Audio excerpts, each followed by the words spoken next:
Hello, everybody. We're live again. Welcome back to a Family History Expert Hour with Findmypast. My name is Ellie. I'm social media manager here at Findmypast, and Happy New Year. I hope you're all really well. I hope you had a fantastic festive period, whether you celebrate or not, hopefully you had a nice relaxing time with your ancestors and found some time to actually do some family history. I found some time to do a little bit, which is great. You might be wondering where Jen is. She's on her way. I'm sure she'll explain when she gets here. But yeah, she's on her way. Please do say hello. Where are you tuning in from today? Oh my goodness, Jen's here. We can say hi to Jen. Okay. Hi, Jen. I wasn't ready. Do you know what? I literally just started 30 seconds ago. Jen had to go do the school run, everybody, and it's really icy where she is. So really icy. I saw multiple vehicles sliding in directions they were not supposed to slide. And mostly because they're teenage drivers, right? So welcome to America. We let our kids drive when they're 16. Yikes. It's also really icy here as well. Is it? It snowed here in North Wales overnight, not last night, but the night before, but it's so cold that it's not melted yet. So it's just like my drive and the little road that is just beyond my house is still icy, and I have not been out of the house in about 3 days because I just don't want to go outside. It is weeks like this that I am so grateful we work from home and we are a remote first company. Yeah. Anyway, how is everybody? Yes, I am here for Family History Expert Hour because I basically messaged Jen earlier this week and I said, can I just come and do it with you? Because I would really like to. And I think you were just like, well, yeah, sure, why not? And I think we should just have a good natter, Ellie, and just like, whatever. Just talk about whatever. Yeah. If you're new here, we do Family History Expert Hour every other week here on Findmypast on Facebook and YouTube. And Jen is one of your hosts, and then our other host is Rose. And I normally host the Family History Show with Liam, and we do that every other week, interchanged. And Liam is in the comments today, so please say hi to him. Tell us where you're tuning in from today. Tell us what the weather's like. Tell us if it's really icy where you are too. Can I just comment on this? Several inches of snow with windy north of Dallas. That's exceptional. In Texas. Yeah. Wendy, I hope everybody is warm and safe where you are. Yeah, it's crazy weatherness, basically. Crazy weather. No, you've got to add the ness on the end. Crazy weatherness. Weatherness. I've made a new word. No, that's an Ellie thing. Okay. Yeah. Jen, how was your festive period? Did you get some of your own family history research done at all?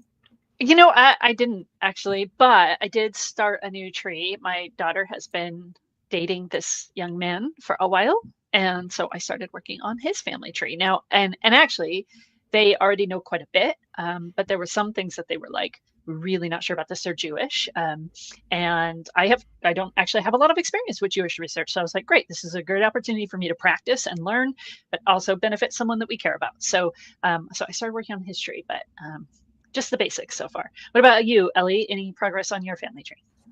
Not on my own. I did find something fun. Not fun's probably the wrong word because it didn't end well. In my husband's family tree, because we went over to France for Christmas and we spent time with my husband's family, and you poor thing. Yeah, I know. Shame, isn't it? So his auntie and uncle were asking me about like what I do, and they were really interested, and it reminded me that I found one of his not a direct ancestor but a relative. He was a pilot in the Second World War in the RAF, and he led a squadron of mosquitoes, and mosquitoes were like the fastest plane around in the Second World War, which is really cool. Yeah. But it didn't end well because about 4 weeks after VE Day, he just died in a plane crash. It was just an accident. It wasn't even in action. But yeah. So that was, but it was fun to bring my in-laws in on the rabbit hole because I think they quite enjoyed it. Good research, not maybe the most positive outcome, but still good research. Yeah. So yeah, today Jen and I are going to talk about the 1921 census because it's fun and Because it's our favorite. It's literally one of our favorites. And while we were planning this session, I think both of us have just kept adding stuff in that we want to talk about. Yeah, completely. So there's going to be quite a bit today, I think. But Jen, I think we're not going to get through it all. No, we're not. I can do the slides, but if you want to just jump around as to what you want to discuss, I mean, I think we should start with the question of the week. That's a good idea. I'll put it in the comments. Like, should we not? And our question of the week this week is this: what do you hope to achieve with your family history research in 2025? We would love to hear your goals, and we would love to hear how Findmypast can help you reach those goals, because that's what we're all about. And what that means is this is the first invitation of the year. If you have suggestions for record sets that need to be digitized, or you have a product idea, maybe there's something on the family tree you would love to be able to do or see or implement, or if you have a newspaper that you want to see added to our collection, throw those in the comments or email us at support@findmypast.com. We would love to hear your suggestions and your feedback, but we also want to know what you're working on and what you want to achieve this year. It's always fun, right, at the start of a new year to kind of think about what your goals are and your aspirations for your research. I enjoy that process every year. Yeah. Have you have goals, Ellie? I was just going to ask you the same thing. Put you on the spot. Mine's sort of an open one. And it comes back to something I was discussing with you earlier. What I want to make more time for is just going onto my tree, picking a random name where I haven't really researched beyond their name, and going that little bit further. And the example I gave Jen earlier when we were discussing this was that there was a brother of my 2 times great-grandmother who was a shoemaker and a cobbler, but he's noted on every census as deaf and dumb since birth. And he even makes the newspapers because when he was about 15 or 16, they tried to get him out of a workhouse and get him apprenticed.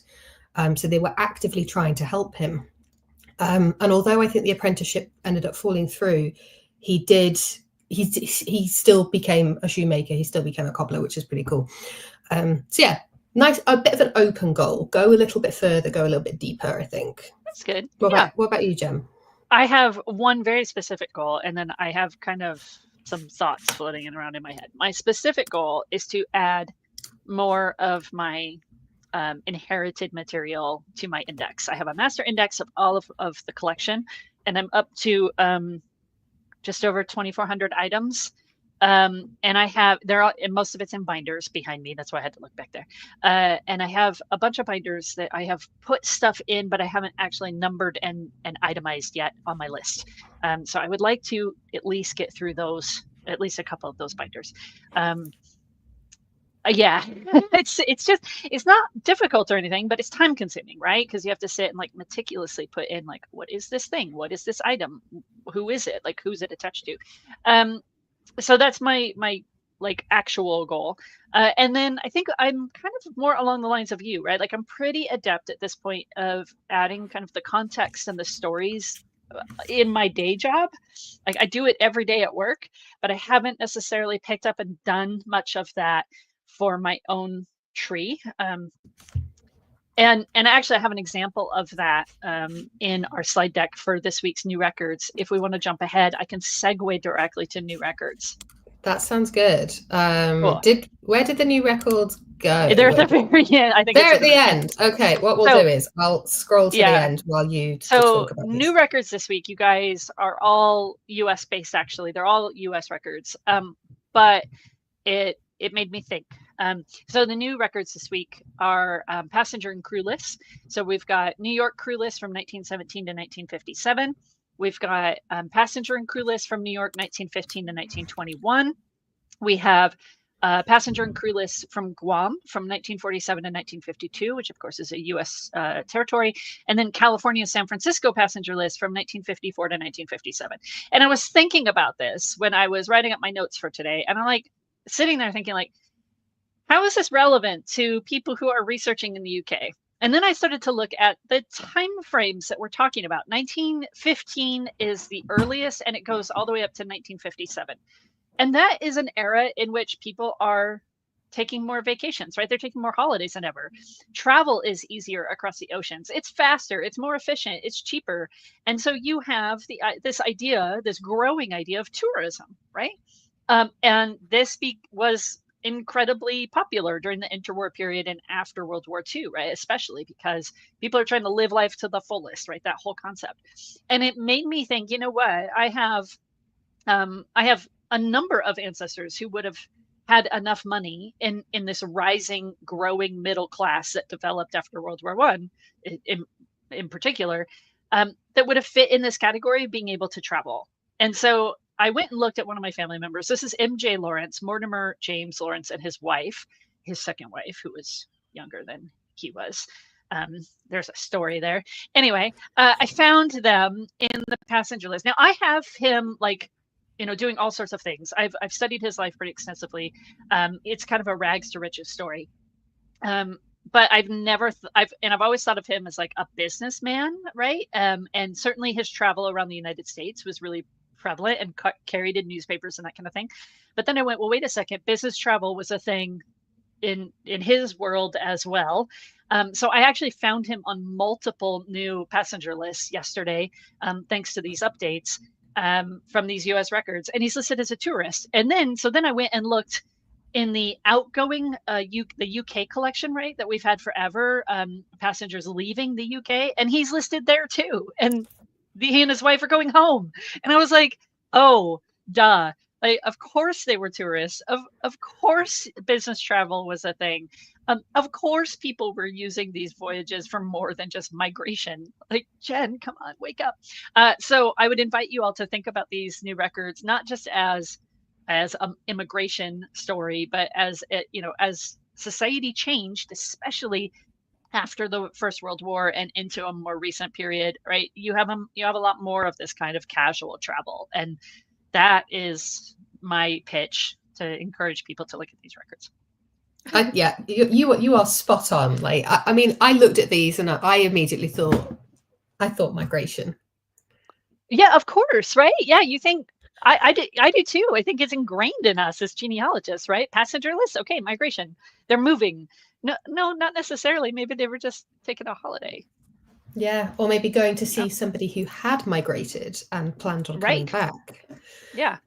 That's also, I think I've got examples of that. I've got some overthrows who ended up in the States and settled there. But I think there were also people who went to visit them. And I think on the other side of my family, it happened as well. But yes, little reminder for everybody. Great tip from Jen there.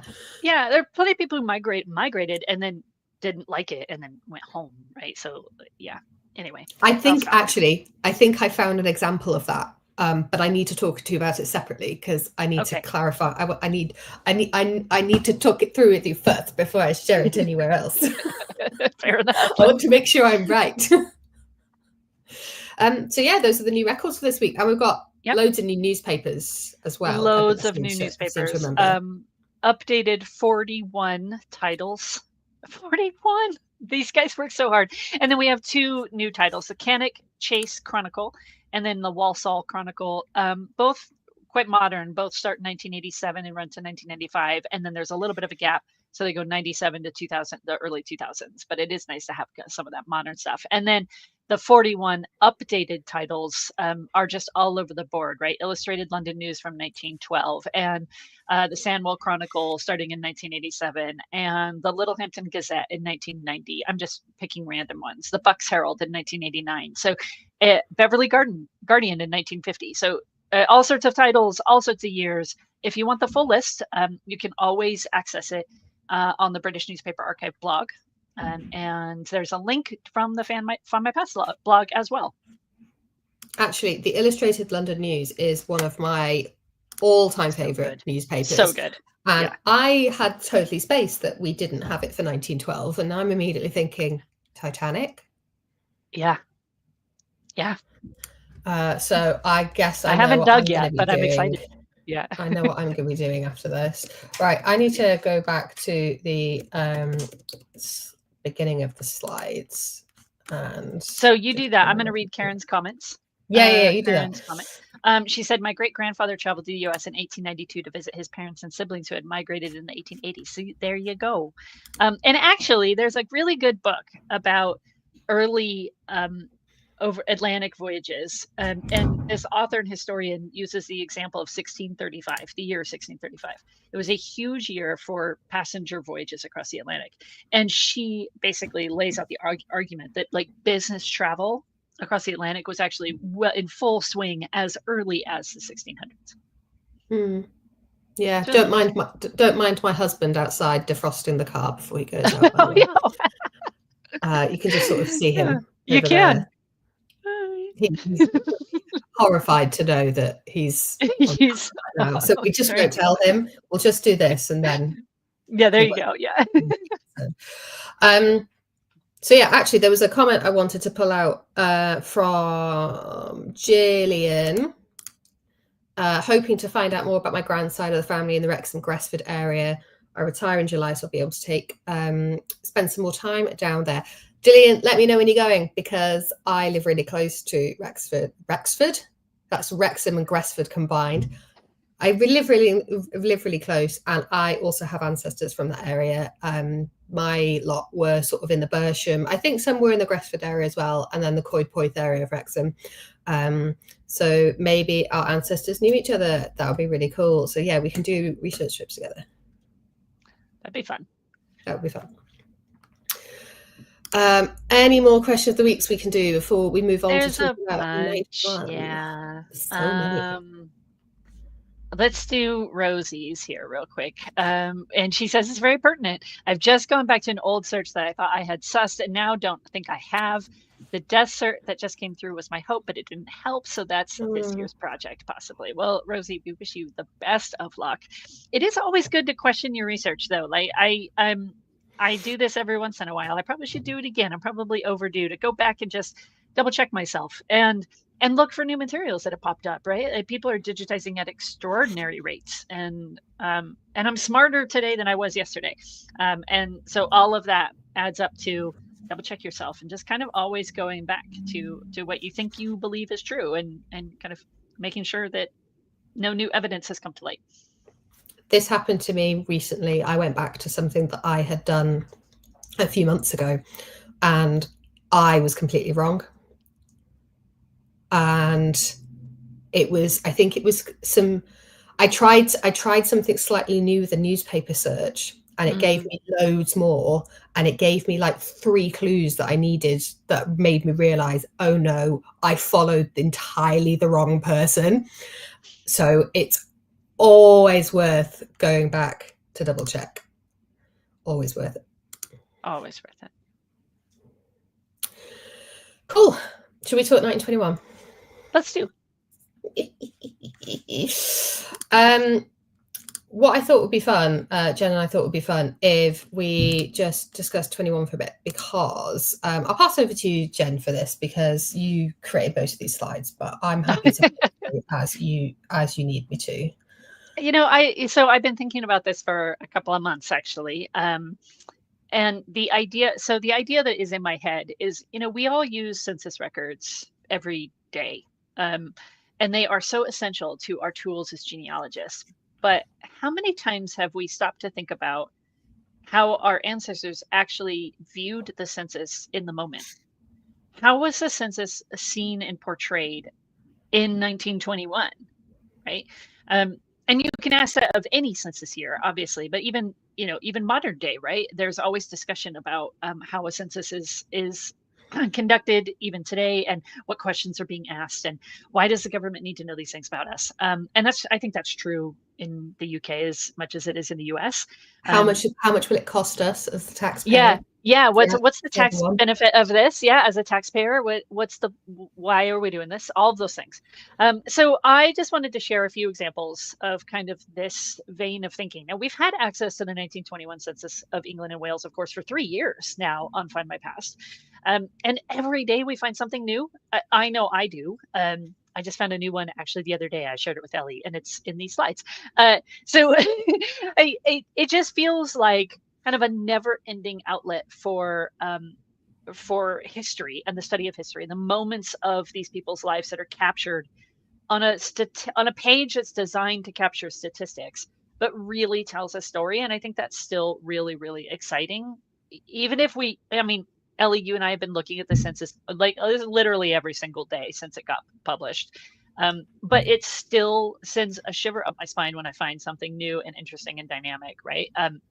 So I wanted to take a little bit of a different angle and think about it from the perspective of how did our ancestors see it? So I started looking at newspaper content. And of course, there's a huge range of opinions out there and different types of articles. If you want to go to the next slide, I'll show some examples. There we go. We, of course, know that the 1921 census was the first ever to be delayed, right? So there was challenges in April, especially in the northern part of the country. They delayed the census to June. That was heavily discussed. And of course, when you look at newspapers, you see all these articles about the census will be out next week in April. And then all of a sudden, all these retractions, right? And all this discussion and explanation to the mass public as to why it's been delayed. It's the first census to have commercial advertising. This article, I think, specifically says down towards the bottom, and I should have probably highlighted it somehow, but it says this is the first time in the history of census taking, the government will be able to defray a portion of the cost of the great operation with money I can't read it, procured from commercial sources. Yeah. So it was seen as it from some perspectives as very positive, right? And then people actually got the census, and there was this huge advertisement in it, and people got really upset about that. And then they never really got paid at the end, right? The guy wasn't very trustworthy, and it never actually came to fruition in the way it was supposed to. So all of that is kind of portrayed in the newspapers as well. Go ahead and click through, Ellie. Yeah, on the delays, you see, in addition to the comments about the advertising, which people, as you rightly say, were not happy with at all, there was also so much confusion around the delay, because rather than pulp the forms and reissue them with the new date, they kept the ones with the original date. And there's so many people being really confused, be like, but this is April, this is now June, what's going on here? Yeah, and the number of people who commented on that on the form, right, and actually like crossed it out and put the new date in. A couple other things, right? You can learn about the enumerators in the local area in which you're interested in, right, and think about what their role was. So Cornish Guardian published this small article, and it lists the different enumerators for this particular community in Bodmin. I'm not sure I'm pronouncing that right, but I think so. And they talk about kind of the experience enumerators had. They had difficulty with the occupation questions in particular. There was a lot of households they went to and the form was still blank, and they basically thought that they had to wait for the enumerator to be there to fill it out with them or fill it out for them. And then there's this long discussion about how ladies were questioning whether they had to tell the truth about their age, and whether they had to actually record that closely guarded secret as to how old they were. And then, the kind of the job spectrum, right? So for this particular community, 1,100 papers distributed, and then recollected again. So there's all this opportunity to find kind of this different perspective on the census, and things like if your ancestor was an enumerator, that's a whole new view of the census experience. And there will likely be reports of how the census was conducted in small regional areas, like in your village. You can find those in the newspapers. So if you're particularly interested in a certain village or a certain town, like head into the newspapers and see what that local newspaper was, how they were reporting on the census, because you'll get the numbers like this about 1,100 papers were distributed in Bodmin. You can probably find that for your area of interest as well. So definitely go take a look. Yeah. And then the other thing they did, and I'm pretty sure this is the next slide, is they would often publish the results of the census. Hey, look at that, I was right. So I did that well. So most papers would then, of course, get that official report, that initial report, which was published in August. The first summary reports were published in August of 1921. And then they would kind of publish, what's the impact in our community, whether it's at a county level or at a village level or kind of a regional level. So this example from the Wiltshire Times and Trowbridge Advertiser, talking about the slowing down of the population increase. So while Great Britain's population is still getting larger, at the rate at which it had done that had slowed down. And then, of course, that surplus of women that everybody was so concerned about. But in the second part of, I've broken the newspaper clipping up into two, so it's a little easier to read, but talking about population on a national scale, and then again compared to 1911 for Scotland as well, and then kind of working their way basically down to a regional level. This is just a part of the clipping, but there were a lot of these types of articles that talk about especially that issue of too many women, especially after the war. Yeah, and also you had the Spanish flu as well. Yes. But yeah, it's something that we as sometimes, I think, well, me personally, I can't speak for everybody else, but as a family historian, you have it ingrained in yourself that, census records in the UK have that 100-year rule, but the data that comes out after a few months, because that's primarily what they're interested in for these censuses. Yeah. Right? This is what they want. They want the hard facts. It's only really us family historians and other researchers who want the names and the nitty gritty, which is what we're allowed to get, however many decades later. I almost always say when I talk about the census, it's not actually designed for family historians, right? Everybody knows that 100 years ago, they didn't think that anybody was going to be looking at these returns. So they thought they would be confidential forever or destroyed. So it's really about the statistic gathering, right? That's the other thing I've seen. That's the other thing I've seen in comments just before we move on is, it says at the top of your census form that it's strictly confidential. And okay, it was. It was designed to be for 100 years. Even by the time of the 1921 census, it was decided that the information from this, other than the hard data, isn't going to be made available until 100 years down the line. But you had people commenting on it going, I doubt this is strictly confidential. They were worried even then about their personal information getting into the wrong hands. And there's an example that we can show you later on of that and what the consequences of that would be, like what that would be used for. I know it's off topic, but I do have an example, and I think it's from the 1841 census, and it's a newspaper clipping from Ireland, and it talks about how there are all these rumors spread about the census, and that one of the rumors was that they're going to use the census to create a new tax on the number of chickens that you had in your property.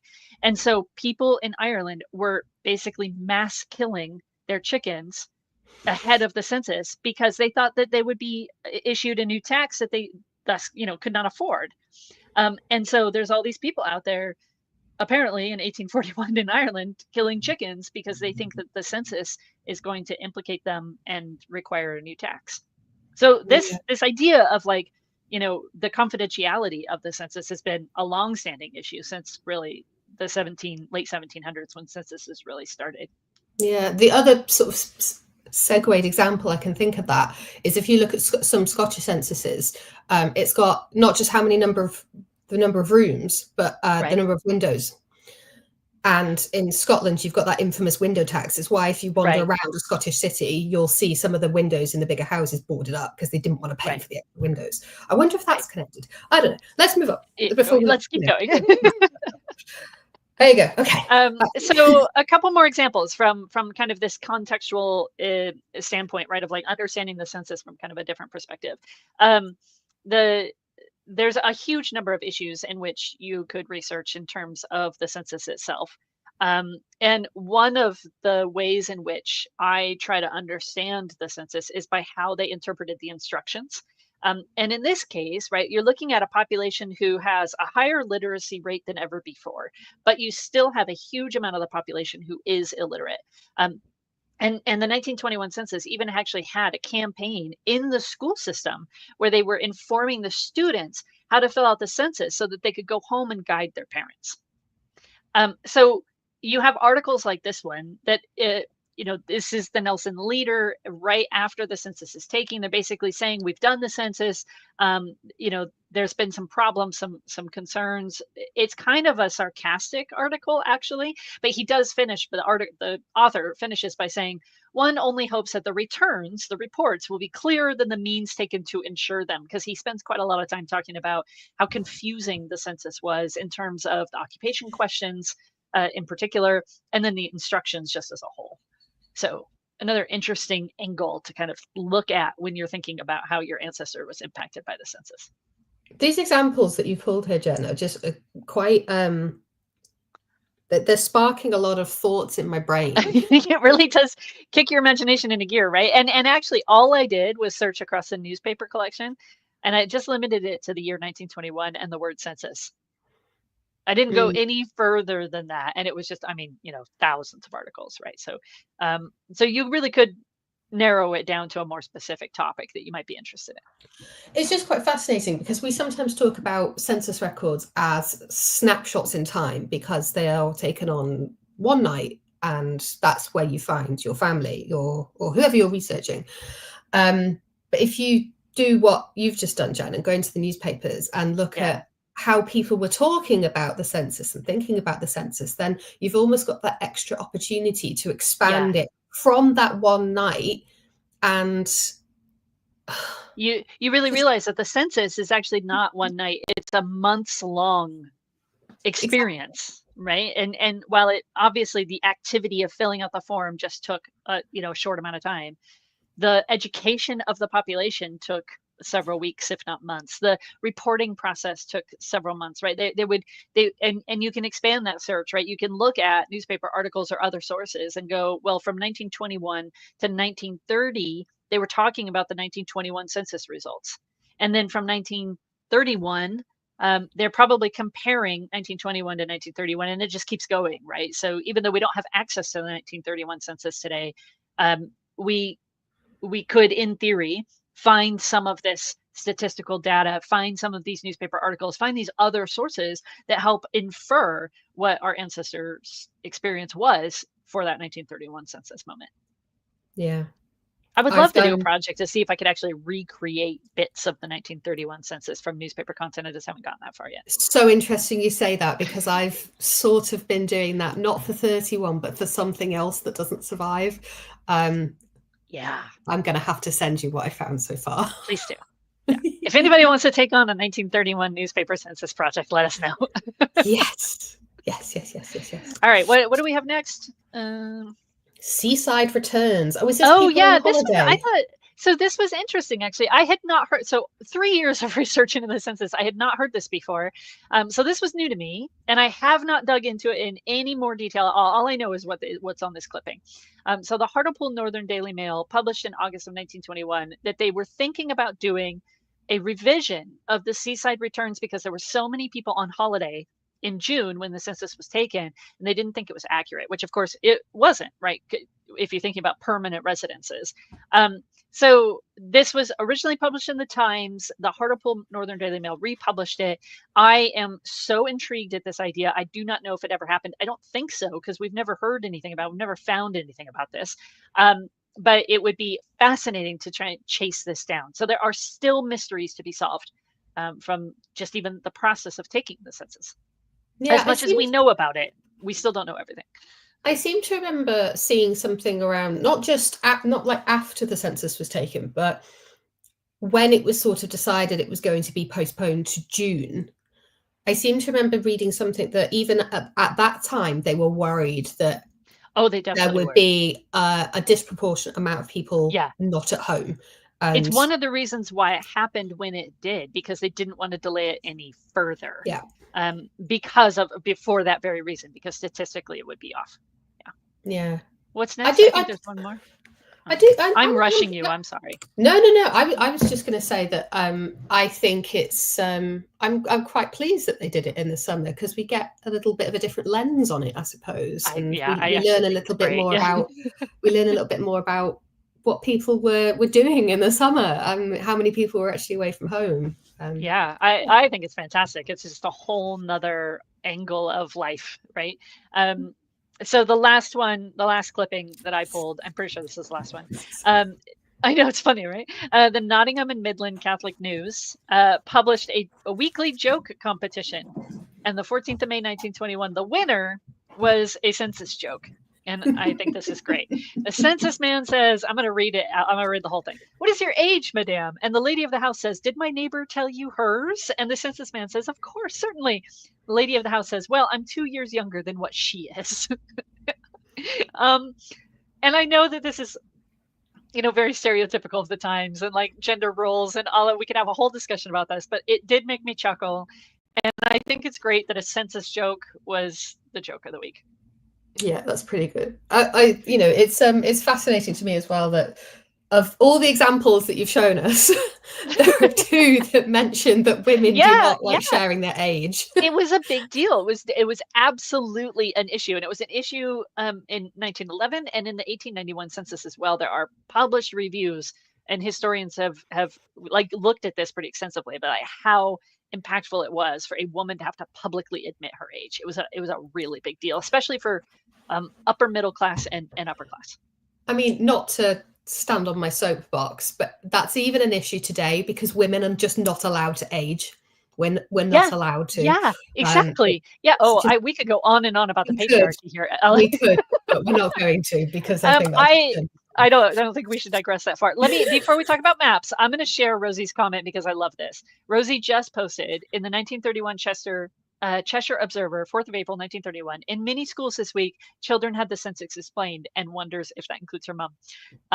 The prime example, Rosie, absolutely perfect. Good job for checking. I don't know if you just looked at this or if you've known about I feel this like for a while, you did, Rosie. I feel like this was a in the moment search, and I'm like, that makes me so happy, honestly. I support this so much. Me too. Like, so much joy, Rosie, in this one comment. So that's delightful. So the other thing that I really wanted to talk about, Ellie, before, because I know you have some highlights you want to talk about too. But the other thing that I really want to talk about that I think is underutilized, and that's my own, I'm talking about my own experience as well, is the maps. The census maps are absolutely gorgeous. They are digitized at an incredibly high resolution. You can zoom in so well, and they have all of this extra information on them. It is an analytical process, right? The map is intended and designed for the enumerators to be able to cover their territory and to be able to make sure that they're getting everything that they're supposed to get and follow the instructions. And so there's a very intent purpose for the maps, but the maps themselves are absolutely gorgeous. And I've used them before, and I probably don't use them enough. And you all know how much I love maps. So make sure that you're looking at the maps because they are just incredible, and they're really, really good additions to your study of your ancestors. And Rosie said that she did just spontaneously look this up. Go, Rosie, go. I think the thing is, like, Rosie, if I was you, right, unless I wrote it down, I would just forget to go and look. So I would have to do it in the moment. Yeah. I think I'm going to go back to the maps. If you find your ancestor living anywhere along that red line on the outer edge, the maps are going to be especially useful because it will help differentiate which enumeration district they're in and show you exactly how that area was defined, right? So there are examples. Now, I don't have any family in the 1921 census myself. So everybody I research is a surprise and a delight to me.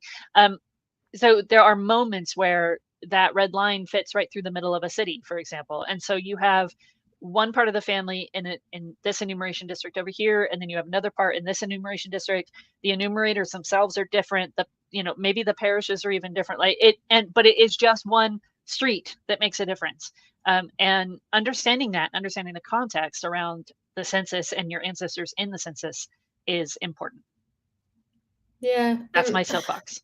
No. I completely agree with you, and I'm probably a little bit like you. I probably don't use these enough. But if you're focusing on a particular area, if you've got ancestors from loads of them from the same village or from the same town, like this is just going to be gold dust for you. And look at this beautiful hand-drawn table here as well. Yeah, the records themselves are just pretty, right? Yeah, these, and then I'm looking at the map and I'm thinking I haven't looked at these enough because I know we've got our interchangeable map layer for the 1939 register, and it's also in our tree experience now. Yeah. But then I look at these maps and I think, are these different? And now I want to go and check to see if they're different. And I'm going to write that down. Actually, yeah, they are. I'm going to they are go different. Look. The maps that are built into the 1939 experience and the tree are are different. The 1921 census maps are only available through the 1921 census collection. That's so cool. Look, I'm literally making a note, everybody, because I'm going to forget, because I want to go look at it now, but we still got 20 minutes to go. Yeah, and you should click to the next slide so you can make that note and I can keep talking, because we only have 20 minutes left, Ellie. We've not gotten to your stuff yet. I'm done. Census reports, Jen. We almost forgot about census reports. Yeah, so these are, again, that essential part of the understanding of the context of the period, right? We saw it in the newspaper clippings, but if you really want to understand the county, every county has a census report. It's the statistical summaries that was compiled from the census in the moment for the government. But it's also really fascinating stuff, right? They break down how many people in various occupations, how many women are living as widows, running their own household, how many women are divorced, how many, like all of these different questions that you can kind of analyze and understand. There's one of these for each county, and then there's a national one as well. And these are free to access on Findmypast. And as far as I know, Findmypast is the only place where these have all been pulled together and collated for 1921 and are available kind of all in one spot, which makes it really easy to get to the area that you're interested in. So I, again, recommend these. You can download them, you can save them, all of those things. I access the census reports all the time. It's one of my favorites. I don't use them enough. Liam, would you mind popping a link to the census reports? Oh yeah, I should have given Liam please. some links. I'm sorry. Yeah, I also gave him no links, so sorry, Liam. Our apologies, Liam. Sorry, Liam. Sorry. Yeah, so I mean, I just want to fly through some fun stuff that our conservation team and digitization team found when they were working on the census, because they kept a cool little list of stuff they found, and then we could access that later.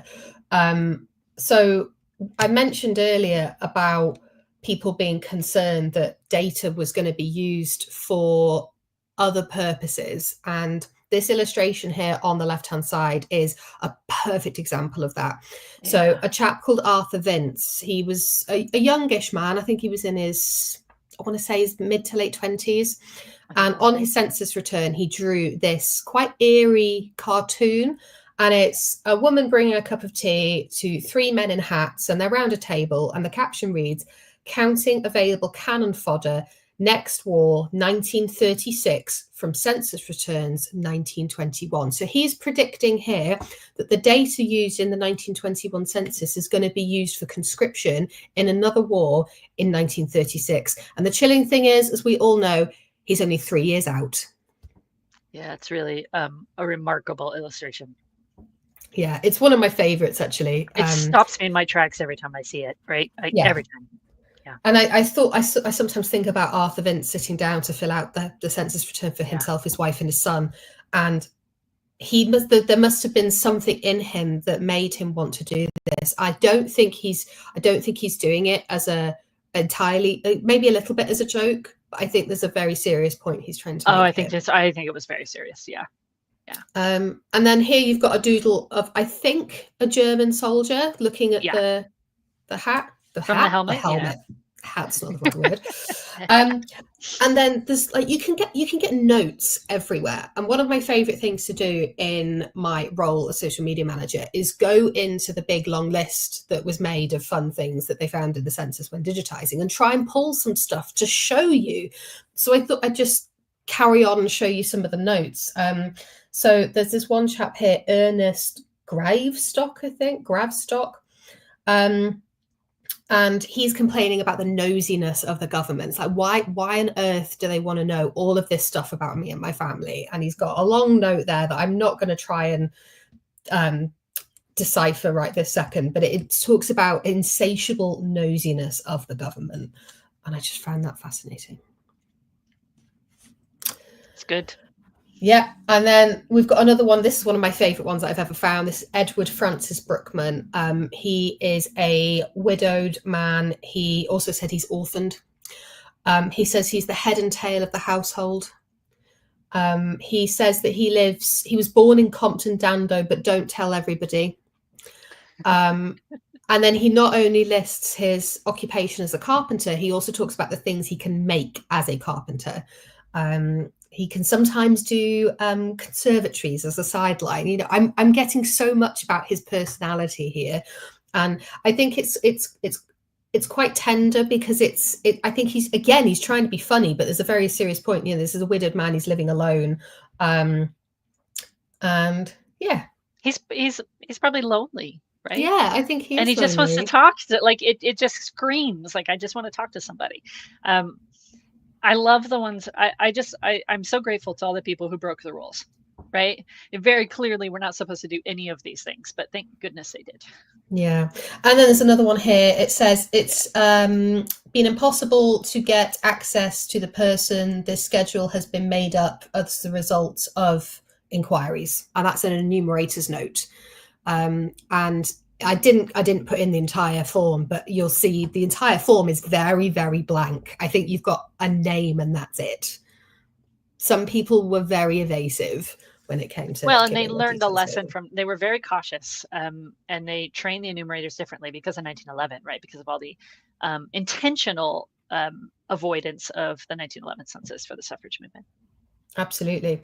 And then just a couple of examples from my own family tree. Some of the ones I like to talk about when we talk about people breaking the rules and not filling out the census as they should. So I'll talk about the bottom right hand example first. So these are my great grandparents. My grandmother is also on here, my nana. And it seems, looking at the signature and comparing the handwriting, that one person filled out the return on behalf of my great grandfather Charles, who then ended up signing it. So you've actually got both of my great grandparents' names next to each other, their signatures, which I thought was very sweet. That's so cool. Yeah. And if they'd done that properly, I wouldn't have got that. Yeah. And then the other example on the top left is just sometimes an example of, I sometimes see people going, oh, you know, my ancestor wasn't where I expected them to be. And that could happen. And I think that happened here with me, but this one census record told me so much more of my another great grandparent story. So my great grandfather is the bottom one on here. So Ralph Overthrow. He was a chemist working for Cadbury.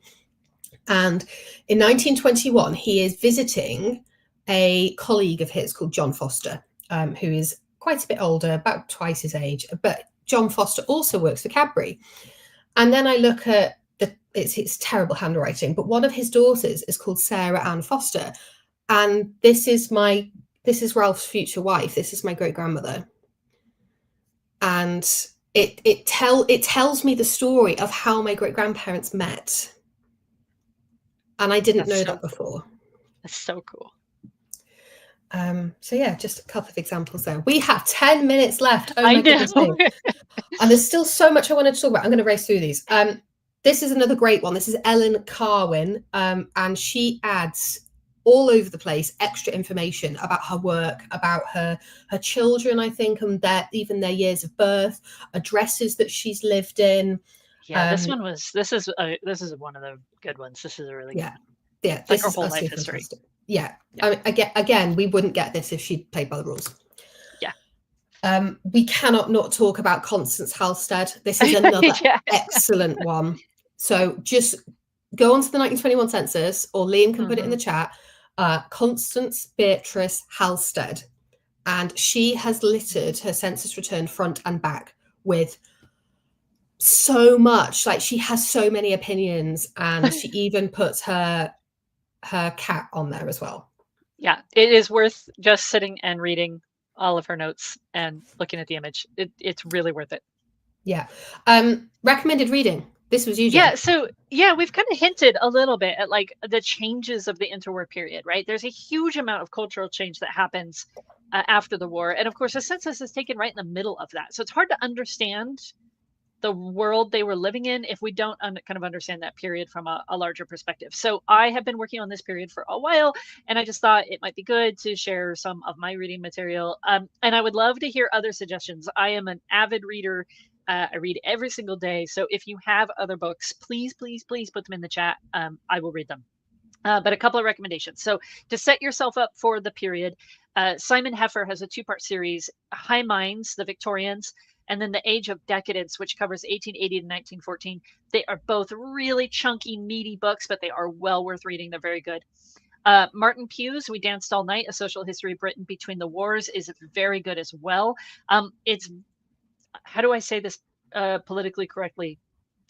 It's definitely written from a masculine viewpoint. That was very good. Thank you. To counter that, Julia Nicholson's The Great Silence, Britain from the Shadow of the First World War to the Dawn of the Jazz Age. I will admit I haven't finished the I'm about a third of the way through, but I am loving it. And it's very complimentary to Martin Pugh's work so far, but from a different perspective and a different viewpoint. I really like it so far. And then Richard Overy's The Twilight Years, The Paradox of Britain Between the Wars. These are like setting yourself up for the period, but then also really studying that interwar period, which of course is so crucial to the development of modern day society in the UK. And in other countries, but particularly in the UK, that focus is so important to understanding what our grandparents kind of lived through and our great grandparents, and then moving back from there. So if you are a reader, these are my recommendations. Excellent, thank you, Jen. So I'll leave that up on screen for another couple of seconds in case anybody wants to take a picture of it with their phones or screenshot it. But Jen, you also added some cool examples that you found, which I will just flick over to now. Yeah. So there's just one actually, and I actually just found this one yesterday or the day before. So this is a very typical household. They have one household servant, and if you click one more slide, Ellie, we can zoom in on that little segment. So it's just one of those little comments. It's from the enumerator. And he says, I have questioned this domestic servant, but she appears to be mentally deficient. She says she is 73 or 74, but looks to be about 18 years of age. And her name is listed as Susan French with a Z instead of an S. So it's a very unusual spelling for this part of the world. It's an interesting comment. It's one of those things that is on my list of things that I absolutely have to research this and understand what her story is and where her background, like what is her story? Because clearly if she thinks she's 73 years old, but she looks like an 18-year-old, like that's a huge description. Yeah.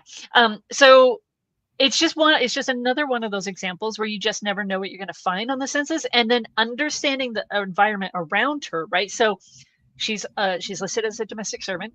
If she is in some way mentally handicapped or did I say that right? Anyway, if she does have some kind of a problem, how did society deal with that in that period without trying to put that modern day lens on it and walking into that research bias, right? So it's something that we all need to be aware of. And something we all need to kind of see is that embedded bias of looking at something from a modern perspective. It's not easy to do. Yeah.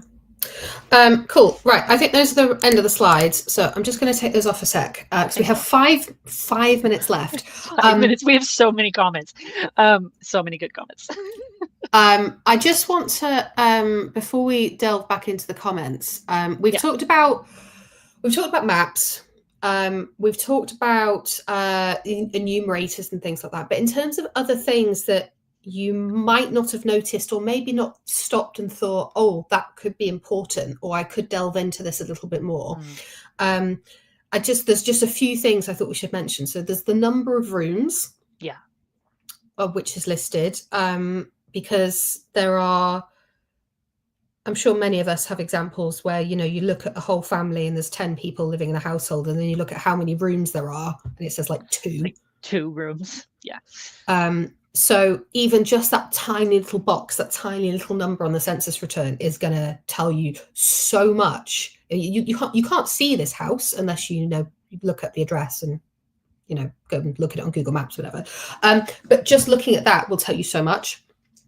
What other things did we want to mention?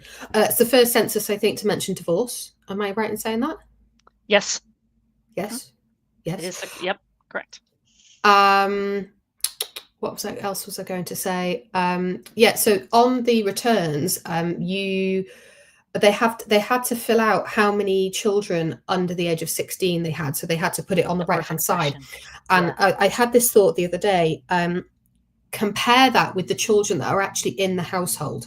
Exactly. Are there any missing? Yeah. And if so, go find them. Right. Go exactly. go It's like the where they are. 1911 question around, how many children have you had and how many are still alive, right? It's basically the same thing, but in a different format. Yeah. Yeah. And I do sort of, I find it such a shame that the details around the length of marriage and the amount of children born, the amount of children that died, I find it, I want that back. I really wish that was included in 21, because I think that's that having that on the 1911 census is just fascinating. And also 21 doesn't include the infirmity column either. Yeah. A couple key things for me, Ellie. Yeah. To make sure people are looking for. I always look at the nationality. Of course, from my lens as an American, right? Researching in the UK, I'm always interested in people who are born elsewhere, and how did they end up in the situation that they ended up in. And going back to our conversation about travel and taking holidays, like there's plenty of people enumerated in the census that don't live in the UK. Like they're actually just there visiting. So that's one. The 1921 census, of course, does include the Army, Navy, and Air Force. For those that are stationed in England and Wales, but also those that are stationed abroad, plus Ireland and offshore islands. Also includes the Merchant Navy and fishing vessels that were in port on census night. So if you're looking for a military ancestor, it's key. It's absolutely key. And then that also takes us into those enumerators codes. So there are occupation codes on every single census page. They're typically written in green. You can kind of take one code and search for everyone who did a particular occupation in that particular area, so you know who they worked with, or maybe even worked for or around, or their competitors in work. There's a lot of things you can do from a statistical standpoint, but just by understanding those occupational codes. And on Findmypast, there is a full list of every code and what they mean. So it's really easy to access. It's down at the bottom of the search page, and you click on the extra information. Yeah, I cannot stress this enough. Go onto as Jen just said, go onto the advanced page, the advanced search for 21. Scroll down on the right hand side, you'll see some useful links. So stuff to the occupation codes, and the schedule codes and things like that. But then if you keep going, there's so much contextual detail about about the census itself, what's included, what's not included, etc. Shall we go to a couple more comments before we finish up? Let's do some comments. I will let you pick them. Okay. I'm going to start actually from the most recent. So, because we've been talking about 21. Janet says she's been searching high and low in the Scottish 1921 census in Glasgow, finally found her grandmother, her siblings' mother, and aunt in Millport. They must have been on holiday. So goes to show, right, just what we've been talking about, that like you maybe find them in a place you don't expect. Enid is very sad about the 1931 census. Me too, Enid. And thinking about the newspaper's reports and using that as a substitute, she says, is invaluable. We agree, Enid. We concur. Yeah. Karen, and I'm flying through these, you guys, I'm sorry. My great-grandmother completed the return and included where her children went to school or college. So grateful, as wouldn't have known otherwise. That's so cool. That is so cool. Karen, I Please, love that. can we have a link, Karen? Yeah, I would love to see that. Thank you. Pickles actually just says, thanks for the reading list. Great to get a feel of the time of our grands and great grands that they lived in. I couldn't agree more, Pickles. So yes, absolutely. And again, I will reiterate, if anybody has reading suggestions, please do share them. Absolutely. Stephen Moore was talking about when we were talking about the maps, have just found these some boundaries right down the middle of the road. Greater understanding is so important. Christine did not know about the county summary reports and the fact that they were available. So that's fantastic. I'm glad we were able to share that with you, Christine. That's your weekend gone. Yeah, right. Christine. Exactly. Yeah. Kim, sorry. My great-grandmother was on holiday in Bridlington for the 1921 census with her half-sister's step-granddaughter. That's a relationship to think about for a second. And her family. Her teen sons were in Leeds and Redditch. So unexpected. So that's really good. And then there was one more. There was a suggestion before we get to the question of the week. And the suggestion was, I lost it. Oh, there it is. From our viewers over on YouTube. I'm late joining, so only about 10 minutes in the live. Future episode, I'd love to see how you organize your paper records. Something I really need to tackle this year. And I think that would be a good one. I think I've been trying to remember. I think I did one of those a couple of years ago, but it's probably time for an update. Yeah, I think you should do a Although the refresh system version. hasn't changed, but like, I could do that again. Okay. And then question of the week. I'm going to go back to the top. Before you do that, I just got to. Oh no, you carry on. Never mind. It's fine. Okay. Janet wants to solve the early years of her great-grandfather. Had a glimmer of a possible link, being transferred with his unmarried mother from a workhouse in London to a home parish in Hampshire. What are you going to say, Ellie? I was going to say, Dawn, thank you for relighting my interest. Now nobody will get their tea. Love it. Oh, that's great. That's awesome, Dawn. Not that the family won't get their tea, but just the fact that we've reignited your interest. For themselves. That'd be fine. I mean, that's true. Just tell them to go make their own. It's fine. It's fine. If they're able to. Sorry, Jen. That's okay. That was great. That was worth stopping for. Daphne wants to learn how to research German records. Her husband's father was in the Luftwaffe and I don't think I pronounced that right, was part of the invasion of Jersey. He ended up a POW in Wiltshire and never went back to Germany. That's really interesting. That's cool. Daphne, let us know what you learn. We want to know. We want to know. Karen hopes to solve her 20-plus year mystery of who were the parents of her third great-grandfather, Thomas Wright, who lived in St. Clement and Dane. Same goal as last year. You are going to get this, Karen. Yeah. You are going This is your year. This is your year. I feel it. I can feel it. I can feel it too. Yeah. Robin wants to find some more living relatives around the world. Have contacts in Australia already. The US, Canada, New Zealand are other avenues to follow up. And I would be remiss if I did not recommend the Findmypast Family History Forum on Facebook for that particular purpose. There you go, Ellie. I gave you a little thing. Little plug for the forum. Thank you. Cool. We are 2 minutes past the hour. So we should probably have to stop. Finish up. We have to stop. I know. Do you know what? I had so many other things I wanted to talk about that were to do with the census. But I guess we will just have to. Yeah. We'll do another one. This was fun. We should do this more often. Why don't we do this more often? I mean, I'm happy doing that. I don't know. Yeah. I do want to answer this one while we're still live. Rita wants to know if we'll be attending Roots Tech. I will be there. Ellie? I have no idea. I've literally no idea. We're still finalizing our team over here, you guys. But I will definitely be there. So Rita, if you're around, please do come say hi. Try to find me. I love to meet people and have those conversations. And Roots Tech is always a great time. So if you happen to be going to Roots Tech, come find the Findmypast team and say hi. We'd love to see you. Absolutely. Get like a selfie with us and that'd be really fun. Selfies. Yeah. That'd be really fun. Or maybe we could do like a live with you guys that from Roots Tech. I think we should do. So we tried to do that last year. Do you remember? Okay. And Rose and I came on but we got to do it better this year. So I've been thinking about that. So we got to talk about how to do a live better. It would be cool if we could get a live, like community members on the live with us at Roots Tech. If you're going to be at Roots Tech, community members, reach out to us. I just came up with that and I want to coordinate it. I want to make that happen. Big family, Findmypast family selfie, group selfie. Yeah. Right. Cool. Next week, guys, before we finish up, me and Liam will be back next week for the Family History Show. Our plan is to delve into a little bit of the BBC series SAS Rogue Heroes that's just come back on, and the real history behind that and how it was reported in the newspapers at the time. But key thing here, it's going to be an hour earlier. So instead of 4 o'clock UK time, it's going to be 3 o'clock UK time. And that's purely my fault because I have to finish early. But I still want to do the session. So just to let you know, it's going to be an hour earlier next week. Good to know. Good to know in advance. Excellent. Okay, I think we'll leave it there then, Jen. Thank you very much. This has been great. Have a great weekend, everybody. Enjoy that 1921 census. Look at the maps. Look at the reports. Look at the newspapers. It's good stuff. Do all the stuff. Do all the things. Do all the things. Right. Am I pressing the end button or are you? That's the real question. I'll press it. You're going to press it. Have a great weekend, everyone.